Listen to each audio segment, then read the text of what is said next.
Hello friends, आज का हमारा टॉपिक है पीएच डिटर्मिनेशन। इससे पहले हम पीएच बेसिक के बारे में और सोरेनसन पीएच स्केल के बारे में पढ़ चुके हैं। अगर उस वीडियो को आपने अभी तक नहीं देखा है तो उस वीडियो को इस वीडियो से पहले देखें, जिससे कि आपको पीएच डिटर्मिनेशन के बारे में अच्छे से पता चल सके, या फिर पीएच के बारे में पता होने के बाद हम पीएच डिटरमाइन कैसे करते हैं उस कॉन्सेप्ट को आप क्लियर कर सकें। तो उस वीडियो की लिंक को मैं इस वीडियो के डिस्क्रिप्शन बॉक्स में दे दूंगा, जहां से आप उस वीडियो को देख लें। और अगर आपने अभी तक चैनल को सब्सक्राइब नहीं किया है तो चैनल को सब्सक्राइब कर लें। मैं इस वीडियो में आप सभी का स्वागत करता हूं। तो चलिए बात करते हैं pH determination of A solution. किसी भी सॉल्यूशन का हम पीएच कैसे डिटरमाइन करें, उसके लिए हम दो मेथड पढ़ने वाले हैं, इलेक्ट्रोमेट्रिक मेथड और कैलोरीमेट्रिक मेथड, जिसमें हम उस सॉल्यूशन के पीएच को मेजर करेंगे। सबसे पहला मेथड है इलेक्ट्रोमेट्रिक पीएच डिटर्मिनेशन, जिसमें हम इलेक्ट्रिक पोटेंशियल डिफरेंस के बेसिस पे किसी भी सॉल्यूशन की हाइड्रोजन कंसंट्रेशन को मेजर करते हैं। देन उसके बाद उस सॉल्यूशन की हाइड्रोजन कंसंट्रेशन के बेसिस पे पीएच को पता कर लेते हैं। ये मोस्ट एक्यूरेट मेथड है। हम किसी भी रिसर्च में या फिर लेबोरेटरी वर्क में पीएच मेजर करते हैं तो इस मेथड का ही यूज करते हैं।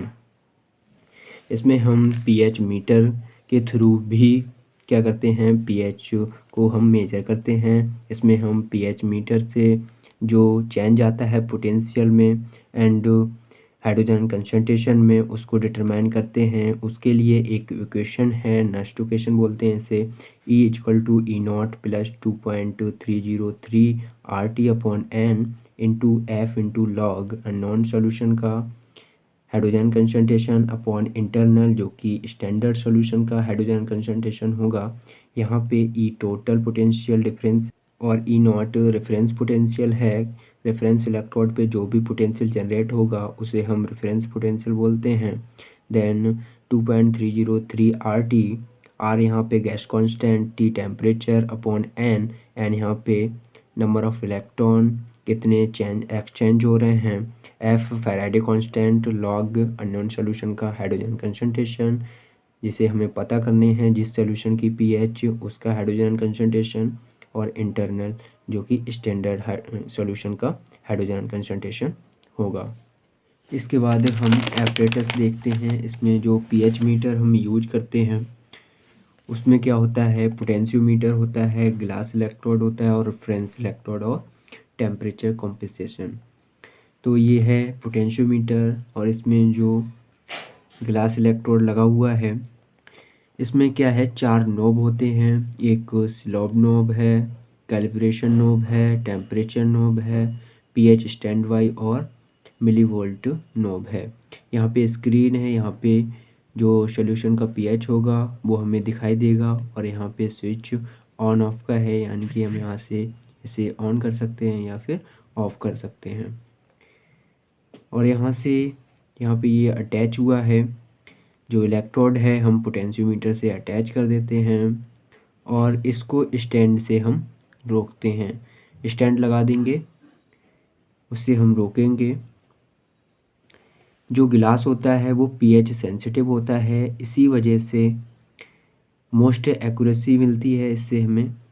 जो पीएच अगर माइन्यूट भी चेंज होता है पीएच में, तो ये गिलास मेम्ब्रेन है, ये हमें रीडिंग के अकॉर्डिंग हमें बता देती है कि पीएच में चेंज हुआ है, जिससे कि ये मोस्ट एक्यूरेसी देता है। इसका प्रोसीजर हम समझने की कोशिश करेंगे नोटबुक पे। जैसे कि इसमें हमने देखा पोटेंशियोमीटर है, ये पोटेंशियोमीटर है जिसमें ये स्क्रीन है, और स्क्रीन पे वैल्यू आएगी। अगर 7 है तो 7 आ जाएगी, पीएच 7 आता है किसी भी सॉल्यूशन का तो 7 आ जाती है। यहाँ पे स्लोप नोब है, ये कैलिब्रेट नोब है, टेम्परेचर नोब है, और पीएच स्टैंड बाई और मिलीवोल्ट नोब है ये। ठीक है, यहाँ पे एक स्विच है जिसे हम ऑन या ऑफ कर सकते हैं। इसको हम ऑन करना है तो ऑन कर देंगे इससे, या ऑफ़ करना है तो ऑफ़ कर देंगे। यहाँ पे ग्लास इलेक्ट्रोड है,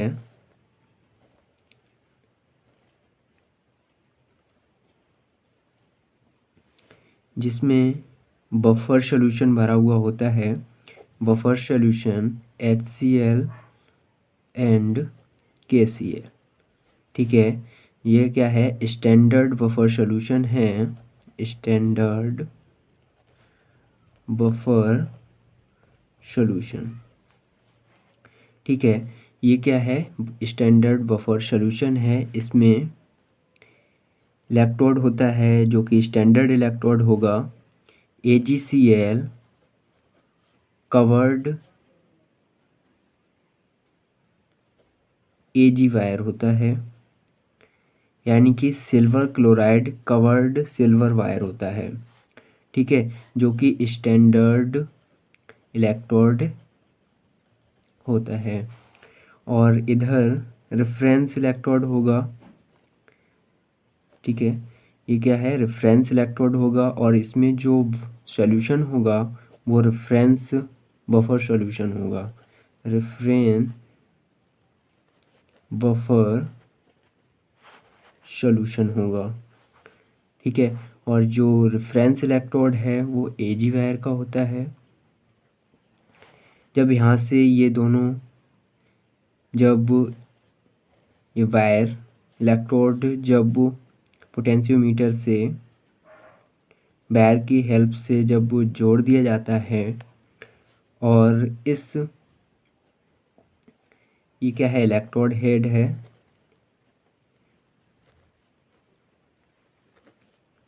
अब इस इलेक्ट्रोड को हमें स्टैंड से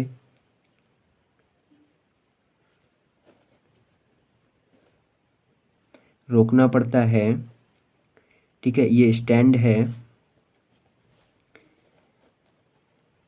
स्टैंड से रोकना पड़ता है। जब भी हम किसी भी सॉल्यूशन में इस इलेक्ट्रोड को डिप कराते हैं तो स्टैंड से हम इसे रोकेंगे। ठीक है, जब हम इसे ऑन करेंगे, प्रोसीजर की बात करें तो हम सबसे पहले क्या करेंगे, इसको जो कि सॉल्यूशन होता है, स्टोरेज सॉल्यूशन, जिसमें हमें इसे स्टोर करके रखा जाता है, इसे रखते हैं, किस में रखते हैं, KCl यानी कि पोटेशियम क्लोराइड सॉल्यूशन में रखते हैं, बफर सॉल्यूशन में रखते हैं। जब हम प्रोसेस करते हैं तो इसे KCl सॉल्यूशन से निकालेंगे। इसके बाद हम इसे डिस्टिल्ड वाटर की हेल्प से, डिस्टिल्ड वाटर की हेल्प से इसे रिंस करेंगे और हम टिश्यू पेपर की हेल्प से इसे ड्राई करेंगे। जब ये ड्राई हो जाएगा तब हम इसे पोटेंशियोमीटर से अटैच कर देंगे। जब अटैच कर देंगे इसे ऑन कर देते हैं। ऑन करने के बाद सबसे पहले हम 2 बफर सॉल्यूशन लेते हैं, pH 7 बफर, यानी कि जिसका pH 7 होता है वो वाला सॉल्यूशन, और 4 pH बफर सॉल्यूशन। इन दोनों को हम लेते हैं और एक ऐसा सैंपल लेते हैं जिसका हमें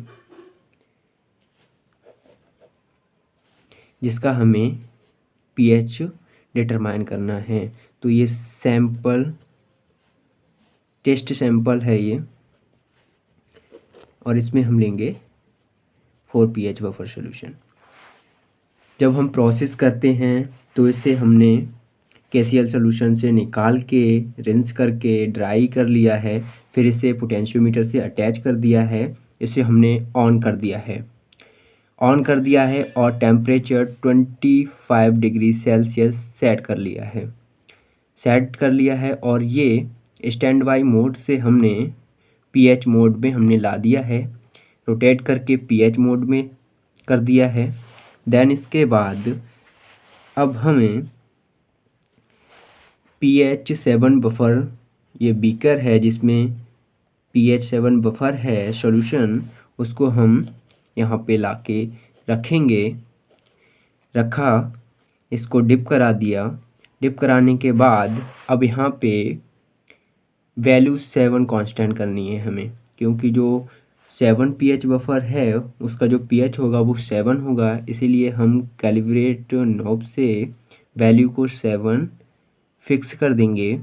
देन इसके बाद pH मोड से हमें स्टैंड मोड में लाना है। स्टैंड मोड में हम क्या कर देंगे, रोटेट करने के बाद इस सॉल्यूशन को हटा लेंगे और इस इलेक्ट्रोड को हमें डिस्टिल वाटर से रिंस करना है और ड्राई करना है। अब इसके बाद हमें 4 pH बफर सॉल्यूशन को यहाँ पे रखना है और इस इलेक्ट्रोड को उसमें डिप कराना है। देन इसके बाद हमें अब स्टैंड बाई मोड से pH मोड में फिर से लाना है, उसको रोटेट कर देंगे। देन इसके बाद ये स्लोप नोब है जिसकी हेल्प से हमें 4 pH कांस्टेंट करना होगा। यहाँ पे 4 pH क्यों करेंगे, क्योंकि जो बफर सॉल्यूशन ले रहे हैं वो 4 pH बफर सॉल्यूशन है, इसीलिए हम यहाँ पे उसका pH 4 कांस्टेंट करने वाले हैं। जब हम कांस्टेंट कर देंगे इसके बाद pH मोड से स्टैंड बाई मोड में ला देंगे और हम इस बीकर को हटा के इस इलेक्ट्रोड को डिस्टिल वाटर की हेल्प से रिंस कर देंगे और ड्राई कर देंगे।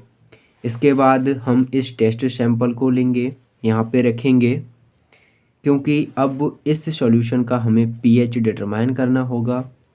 पहले हम pH 7 बफर का करने के बाद 4 pH बफर सॉल्यूशन का करते हैं, फिर इसके बाद जिस सैंपल का हमें पता नहीं है उस सैंपल का करते हैं। फिर हम स्टैंड बाई मोड से हम pH मोड में लाएंगे और इसके बाद किसी भी नोब को हम छेड़छाड़ नहीं करेंगे। जब हम यहाँ पे इस टेस्ट सैंपल को रखेंगे तो क्या होगा, यहाँ से जो स्टैंड बाई मोड से हम pH मोड में लाने के बाद कोई भी और नोब को हम रोटेट नहीं करेंगे। जो भी रीडिंग आएगी वो एक्चुअल रीडिंग होगी, उसका जो pH होगा वो हमें इस स्क्रीन पे दिख जाएगा और जो भी रीडिंग आएगी वो उसका pH होगा, उसे हम नोट डाउन कर लेंगे। सपोज अगर वो 8 आ गई तो 8 हम नोट डाउन करेंगे, तो उसका नेचर क्या हो जाएगा, स्लाइटली बेसिक हो जाएगा। ऐसे हम इस प्रोसीजर को करते हैं। देन इसके बाद इस जो इलेक्ट्रोड है इसको हम फिर से डिस्टिल वाटर से हमें रिंस करना होगा और फिर से ड्राई करना होगा। देन इसके बाद हम इसे स्टोरेज सॉल्यूशन में स्टोर कर देंगे। KCl जो बफर होता है 4m KCl बफर सॉल्यूशन में हम इसे स्टोरेज करते हैं। ये इसकी प्रोसीजर रहता है जो कि सिंपल है और इससे हाई एक्यूरेसी हमें मिलती है, क्योंकि इसमें जो ग्लास मेम्ब्रेन इलेक्ट्रोड है वो क्या है, pH सेंसिटिव ग्लास लगा होता है। इसकी वजह से अगर थोड़ा बहुत भी pH चेंज होता है तो वो हमें पता चल जाता है। ठीक है, इसके प्रोसीजर में यही लिखा हुआ है। सबसे पहले हम इलेक्ट्रोड को स्टोरेज सॉल्यूशन से रिमूव करते हैं, इसके बाद रिंस करते हैं और उसे ड्राई करते हैं, फिर कनेक्ट करते हैं पोटेंशियोमीटर से और टेम्परेचर सेट करते हैं और स्टैंड बाई मोड से pH मोड में लाएंगे। देन इसके बाद प्रोसीजर को स्टेप बाय स्टेप करते जाएंगे। इसके एडवांटेज, ग्लास मेम्ब्रेन की सेंसिटिविटी हाई रहती है जिसकी वजह से हमें pH वैल्यू एक्यूरेट मिलती है और इस सॉल्यूशन में कोई भी कंटामिनेशन नहीं होता, क्योंकि इसमें हम किसी भी प्रकार का इंडिकेटर नहीं ऐड करते। कलरीमेट्रिक में हम ऐड करते हैं और इसमें हम ऐड नहीं करते, जिसकी वजह से कंटामिनेशन नहीं होता है सॉल्यूशन का। ये इसका एडवांटेज है। इसके बाद हम इसके डिसएडवांटेज की बात करें तो ये हाई कॉस्ट पड़ती है इसकी और ये सूटेबल नहीं है विस्कस सॉल्यूशन के लिए, जो कि विस्कस होते हैं, जेल्स हैं, क्योंकि इसमें जो क्या होता है आयन मोबिलिटी होती है बहुत कम होती है। ठीक है, इसीलिए ये विस्कस सॉल्यूशन के लिए सूटेबल नहीं है। इसके बाद सेकंड मेथड है कलरीमेट्रिक pH डिटर्मिनेशन। अरे विंजो ऐप डाउनलोड करो, खेलो, करोड़ों इनाम ले लो। इस गेम में वित्तीय जोखिम शामिल है और इसकी आदत लग सकती है। कृपया जिम्मेदारी और अपने जोखिम पर खेलें। कलरीमेट्रिक पीएच डिटर्मिनेशन में इस वर्ड में कलर छुपा हुआ है, तो इसमें हम कलर के बेसिस पे उस सॉल्यूशन की पीएच को डिटरमाइन करते हैं, इसीलिए इसे हम कलरीमेट्रिक पीएच डिटर्मिनेशन कहते हैं। इसमें हम किसी भी सॉल्यूशन के कलर के बेसिस पे उसका पीएच पता करते हैं। जब हम इसमें कोई रिएजेंट, इंडिकेटर जब उसमें ऐड करते हैं तब वो इंडिकेटर कलर्ड कंपाउंड बना लेता है, जिस बेसिस पे अगर pH 7 आता है तो उस समय जो कलर्ड कंपाउंड बनेगा वो ग्रीन बनेगा। अगर रेड कलर का बनना है कंपाउंड तो उसका pH <3 होगा या 3 होगा। इस बेसिस पे हम उस सॉल्यूशन का pH पता कर लेते हैं। अगर रेड बनना है तो उसका pH <3 या 3, अगर ग्रीन बनना है तो 7, अगर पर्पल बनना है तो 10 से 11 के बीच। ऐसे हम इसको मेजर कर लेते हैं, pH कलर चार्ट से कंपेयर करते हैं उस सॉल्यूशन को, उस कलर इंटेंसिटी को कंपेयर करने के बाद हम उस pH वैल्यू को पता कर लेते हैं। ये pH कलर चार्ट है, जिसमें अगर सॉल्यूशन का कलर रेड आता है तो वो <3 pH में रेंज होगा उसका। अगर ऑरेंज या येलो आ रहा है या फिर स्लाइटली येलो आ रहा है तो उस सॉल्यूशन का pH 3 से 6 के बीच में होगा। अगर ग्रीन आ रहा है या स्लाइटली ग्रीन आ रहा है तो 6 से 7 के रेंज में होगा। अगर ब्लू आ रहा है या स्लाइटली ब्लू आ रहा है तो 8 से 9 के बीच में होगा। अगर पर्पल आ रहा है तो 9 से 11 के बीच में होगा। तो इस बेसिस पे, कलर के बेसिस पे हम उस सॉल्यूशन का pH हम पता कर लेते हैं। तो आज के इस वीडियो लेक्चर में बस इतना ही। इसमें हमने 2 मेथड जो कि pH डिटर्मिनेशन के थे उनके बारे में हमने पढ़ा, और मैं उम्मीद करता हूं कि आपको इन मेथड के बारे में पता चल गया होगा। अगली वीडियो में हम बात करेंगे बफर सॉल्यूशन के बारे में, बफर कैपेसिटी के बारे में, बफर एक्शन के बारे में। तब तक के लिए आप पढ़ते रहिए, अपना ख्याल रखिए।